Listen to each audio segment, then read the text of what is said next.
Welcome to the WHHI-TV Daily News. I'm Betsy McDaniel. As always, there's a lot to cover in the Lowcountry today, so let's get started with our headlines.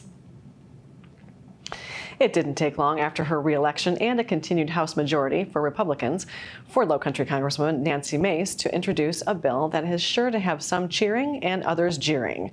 The bill would keep one of her newest congressional colleagues, the transgender Democrat Sarah McBride of Delaware, from accessing the women's bathrooms in the U.S. Capitol. Mace's two-page resolution prohibits House members and staffers from using single-sex facilities other than those corresponding to their biological sex.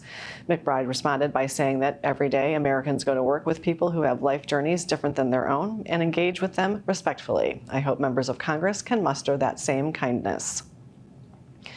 In a tragic story, 65-year-old Jeffrey Howell of Hilton Head has been arrested for abuse of a vulnerable adult for neglecting his 87-year-old mother, Alma Greer, leading to her death more than a year ago. Howell shared an apartment with his mom about a mile from Coligny Beach and is accused of forcing her to live in unsafe conditions, declining medical assistance for her, and then bombarding EMS crews with items while they tried to save her life. Conviction could result in up to a 30-year prison sentence. Nearly 30% of Beaufort County is over the age of 65, and reports of crimes against those over the age of 65 who are vulnerable have risen by 30% in the last 2 years. The town of Hilton Head has confirmed it has purchased the old Aunt Chilada's property that closed back in September. The town used TIF financing for the $2.9 million purchase of nearly 1.3 acres, giving the town another potential parking area for the growing Celebration Park and Coligny Beach.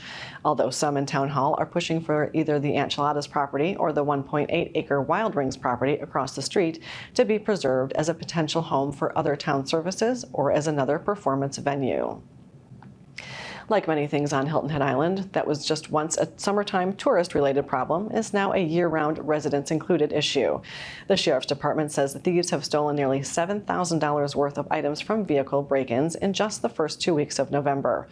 Most of the thefts occurred either mid-island or on the north end, and most of them involved unlocked cars.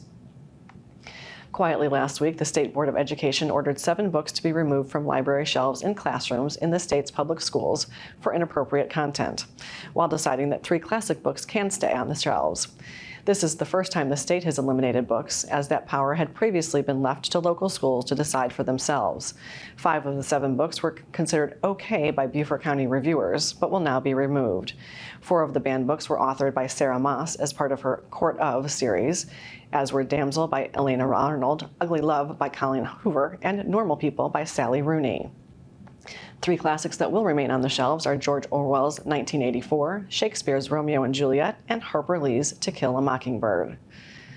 And we're usually talking one big winner when we're telling you about the lottery, but over the weekend, one of the basic lottery games was won by 3,200 of you, just in time for holiday shopping. If you played the Pick 4 lottery game on Saturday, and you picked the numbers 4, 4, 4, and 4, you won at least $2,500, maybe more if you purchased the Fireball option. What is maybe more surprising is it is actually the 3rd time this year that 4, 4, 4, and 4 have been the winning numbers. You can claim your prize through the mail or visit the Lottery Claim Center in Columbia.